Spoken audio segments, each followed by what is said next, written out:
So recently we had some more news break out involving Morab pretty much giving his boy Aljamain Sterling the reins, the car, the keys to his house, pretty much the all go to go for another title shot against OMalley in a rematch, or maybe even just work his way back up the rankings again, get a couple more wins, and then fight OMalley again. And for Morab to sit back and wait like a good boy and just be nothing. Not fight, not do anything, and just wait another year or so, or however long it might take for Aljamain Sterling to get another title shot. Just wait out on the sidelines and not do anything. And this is absolutely crazy to me. I don't understand the logic behind this.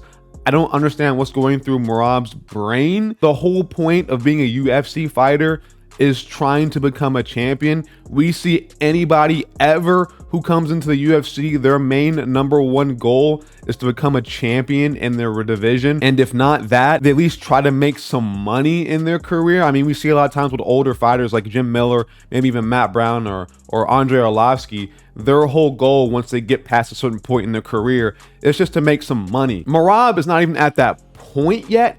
He's basically still a contender. He's ranked #1 at the bantamweight division. He's been next in line for a while now for a title shot.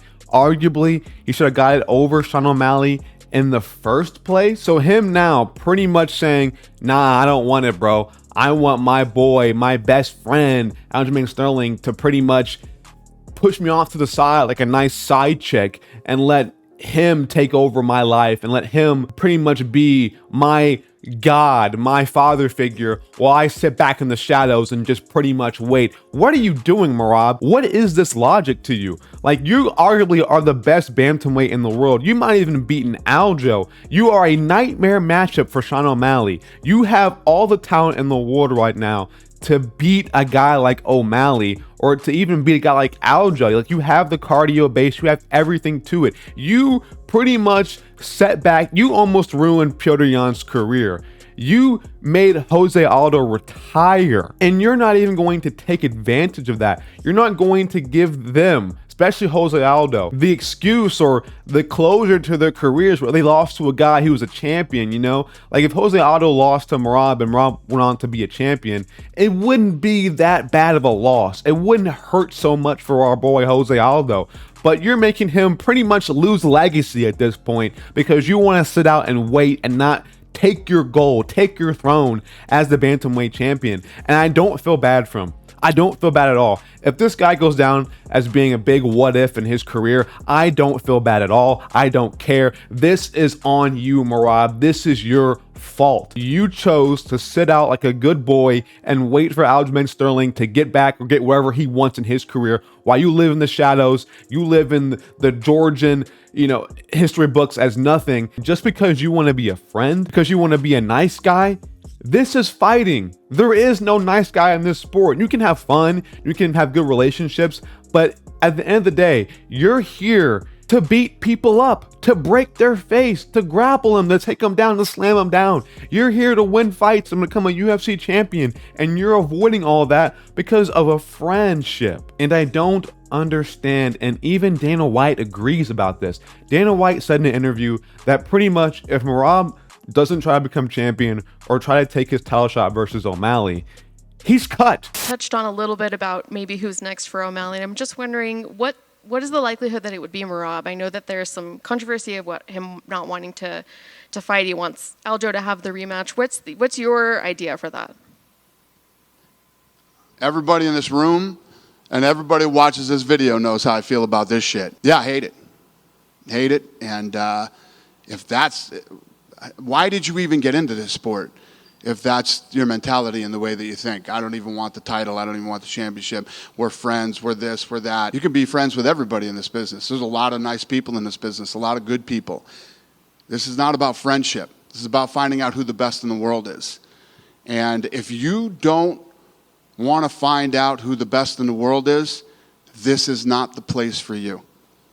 You should be somewhere else. There's plenty of places to fight where they don't give a shit what you do. He's done. The UFC is not a place for him, and I couldn't agree more. If you're not here to win, if you're not here to become a champion, and you're here just to be here, then why are you fighting as a career? Why are you doing this? And I feel bad for Georgia. I feel bad for everybody who roots for Morab because they're disappointed right now. They're in their shed, they're in their house, they're in their home, they're in wherever they are right now. They're bar drinking, watching the fights, pretty much pissed off, angry, just wanting to fuck up Morab. I want to fight Morab and I'll lose. I'll get my ass whooped by Morab. But I'm like, bro, come on, man. Let's be realistic here. You have to make your money in your career. You have legacy. Your whole life depends on this. You have kids. You have a family, most likely, that depends on you for their livelihood. And you're sitting here like, nah, I don't want the money. I don't want the pay-per-view points. I don't want to be champion. I don't want to be called the GOAT. I don't want to be called anything. I want to be called Morab, the #1 contender. You're content with that, and that is crazy to me. Blasphemous. I don't use that word often, and it's a hard word for me to say. It's a very big word, but that is blasphemous. It's crazy. And I'll tell y'all this. This is my real take on this. You can't let your friends walk over you in life. For anybody in the world, you can't sit out and let your friends basically live in success. You have to make some sacrifices in terms of business, money making, whatever you want to do in life. The grind, if you're trying to be a grinder in YouTube or whatever you want to do in life, your job, you have to make some sacrifices. And some of that can be, friendships at times. I'm not saying you should go out there and just destroy all your friendships, but sometimes you might not be able to make it out to that event. Maybe you can't go out and party on the weekends with your homies every weekend because you have to stay back home and grind and try to work on something. And at the end of the day, man, your friends aren't going to take care of your family, your girlfriend, your mom. It's not going to happen. And you can tell in Aljamain Sterling's mindset, when he lost to OMalley in his post-fight interview, he basically said, like, oh, he has everything he needs. He took care of his mom. He bought her a house. He had a beautiful fiance. Probably trying to get some kids here soon. Like, Aljamain Sterling pretty much is set for life. And that mindset, going up the rankings, is probably what carried him to wanting to become a champion. Being able to take care of his mom and have a comfortable life is what set him on to probably becoming a UFC champion. And Morab hasn't had that yet. And Aljo can't do that for you. Aljo can't buy your mom a house, Morab. Aljo can't take care of your wife. Aljo can't take care of your kids for the rest of your life. He can't do that. You have to do that yourself. And I know Aljamain Sterling is your boy, but you have to be willing to sacrifice a little bit of a friendship. Like, I don't think Aljo's going to disown you as a friend or hate you as a friend for going for a title shot when he's not champion. I don't think Aljo's going to hate you. I don't think he's going to despise you as a human being for trying to live your own life. It's not how life works, man. You're from Georgia, and I don't know much about Georgia, but I don't think many people who leave there are typically very wealthy people. I don't know. Obviously, it's up in the air, but I don't think Morab comes from a very wealthy background. I'll put it at that. I think he comes from, a place where at the very most, probably middle class. I don't know. But again, like, he has his own life to live and his own career to make. And he's refusing to do that because he wants to sit out and wait for his homeboy to take the reins. My question to Morab is, what are you going to do in like 20 years? When you pretty much been sitting out this entire time, like, maybe he's made enough money to live a comfortable life. That can definitely be a possibility. But then again, like, you have Aljo living in his mansion, on his boat, on his yacht, doing whatever he wants, living his best life, and you're sitting there just trying to make ends meet. You know what I'm saying? Barely have enough money to retire young, just not having that super good lifestyle, that super lavish lifestyle that Aljamain Sterling can have. And in the back of your mind, you're going to be sitting there being like, I could have been like Aljo. I could have had that. I could have what Aljo has right now. If only I put our friendship to the side for a little bit and maybe just try to get a championship, I could have all the things I wanted in life. I could never have to worry about money ever again. My wife is set. My kids are set. My kids' kids are set. My kids' kids are set. Everybody in my lineage is set for a long time. And you could have that, but you're not wanting to take that because of a friendship. It's crazy. Everybody in your home country in Georgia is rooting for you. You, Ilya Tapuria, Chikadze, everybody back in your home country once a champion, and you're the best option right now next to Ilya Topuria. You probably have better odds of being champion than Ilya, and you're refusing that. You're letting down your whole home country. Everybody in Georgia who's rooting for you, I would totally understand if they're pissed off at you right now, if they're angry at you, like they're terribly, they want to riot in their streets because their boy, their future number one contender, their future champion right now doesn't want to take a title shot because of a friendship. And if I'm Aljo right now, I'm sitting down with Morab and I'm being like, hey bro, take your title shot. Like if I'm a good friend, if I'm Aljamain Sterling, I'm a quality friend and I truly care about Morab, I'm going to sit him down and be like, Morab bro, let's get it going. Don't worry about me. Don't worry about whatever is going on in our friendship. Listen to me. Take your title shot. I'm not going to unfriend you on Facebook. I'm not going to delete you off Instagram or not DM you anymore, bro. Like, just take your shot, bro. Everything's all good. We're homies still. And it's not even like that. Like, they're not even childhood friends. It's not like Morab and Aljo grew up in the streets of Georgia together, just getting out the grind, living in poverty, living in the favelas like Brazil. You know, it's not like that at all. They're basically just training partners who got a close friendship after going to the same gym for a little time, you know, for a little bit. It's crazy to me. If they grew up together and they were like homies, they were tight like this, pause, they were tight like this for a very, very long time, maybe I could understand more, but they're not even like they're best friends, but they're not like childhood homies who went through made out the hood together. They're not like that. They're just people who happen to train together and grew a very good friendship. It's so crazy to me how he's willing to throw away his entire career just because he wants to let Aljo take the reins and let him control his own destiny and leave him behind. This is your life. This is your career. This is not anything that is going to ruin your friendship. This is your life and you have to live your own life. You can't live in somebody else's shadow because you want to, because you're scared of losing a friendship. And I know friends are irreplaceable. And at the end of the day, money will never buy happiness. That's a quote that I agree with. That's a phrase that I also really agree with. Money will never buy happiness.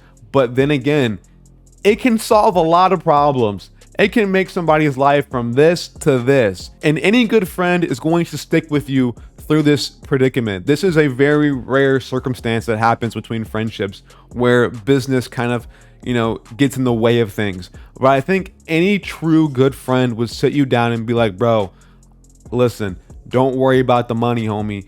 Get in there, grind, and do what you have to do to get your bread. And I think Aljamain Sterling understands that. And a good question to ask at this point, would Aljamain Sterling return the favor? If roles were flipped, if Aljamain Sterling was the contender and Morab was the champion, would Aljo take his shot or would he not? And my answer to you is yes. I think Aljo would 100% go in there and pretty much try to take the belt off of Morab if this was flipped in the opposite scenario. There's no doubt in my mind that I think that Aljo will be sitting there and be like, bro, listen, I have a wife, a fiance, I have kids that I want. My mom lives in the hood still. I want to get her out of there. Why wouldn't he go for a title shot? Why wouldn't he try to make his money and build his legacy? Why wouldn't he try to be a household name? Why wouldn't he try to do that? So I can 100% see Aljamain Sterling not returning the favor here. Not returning the favor. It simply is what it is. But so Morab has some soul searching to do. And again, I agree with Dana White in his but his interview, pretty much detailing the situation, saying, listen, there's friends in this game. Everybody has training partners. Everybody has friends from gyms that they go to. It's not any different. We're all here to be champions. And you sitting out, you refusing to take the belt is not what we want to be a part of our sport. It's not a part of our culture. You have to leave or fight. And that is a great ultimatum. I think every fighter should live to that ultimatum. Leave or fight. Either don't fight and leave the promotion, or fight and try to gain your legacy. And guess what? You're rich and you have all the money in the world and you can buy new friends. I'm kidding about the last part, but you can buy new friends if you want to. I don't know. Morab is delusional. He's weird for this. I don't know what's going on in his brain. You know, maybe it's just the way he grew up. I don't know what's really going on with him. Maybe it's just something that he has a creed that he has promised to himself throughout his entire life, is that he'll always value a friendship over his legacy and making some money. Even though I think you can probably have have both at the same time. You can definitely have your legacy and have Aljo as your friend, but he doesn't seem to think that can be the case. I don't know what's going on with him. It is what it is, but I don't know. Morab, get your act together, bro. Let's get this belt. And now, sorry, before I even get out of here, Morab, you're screwed now. You screwed yourself over at this point. You're not getting a title shot. You're probably never going to fight for a belt in the next couple years now. It's going to be a long time before you get a title shot because you pretty much screwed yourself over at this point. The UFC right now is pretty much looking at you like, okay, this guy doesn't want to fight. We have our megastar in OMalley. Morab's a terrible matchup for him. Let's give him Cheeto Vera. Sandhagen's hurt right now, and Henry Cejudo is coming off of a loss. So pretty much they're going to put you by the wayside because you're not the most entertaining fighter, let's be honest here. They're going to put you off to the side, and they're going to keep putting and pouring money and value into their megastar in OMalley and giving him more favorable matchups while you sit out on the sidelines complaining about your title shot that you don't even want. So it's pretty much, you have royally screwed yourself over, Morab. There's no going back now. You said what you said. You should have kept it to yourself.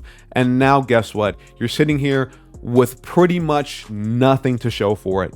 You have no title shot. You have no belt. You have nothing going on with your career right now besides sitting out and waiting for that shot. And now you might have to fight some up-and-comer who might beat you. Now you will be fed to the wolves and you will be pretty much mistreated by the UFC for, I think, the rest of your career because of this choice that you made. So rest in peace, Morab. Goodbye-bye. Goodie night. I'm out of here, guys. Thank you guys for watching this video up to this point. I surely do appreciate it. Make sure to like and subscribe and hit that bell icon for notifications. Morab, you're dumb. I'm out of here, guys. Peace.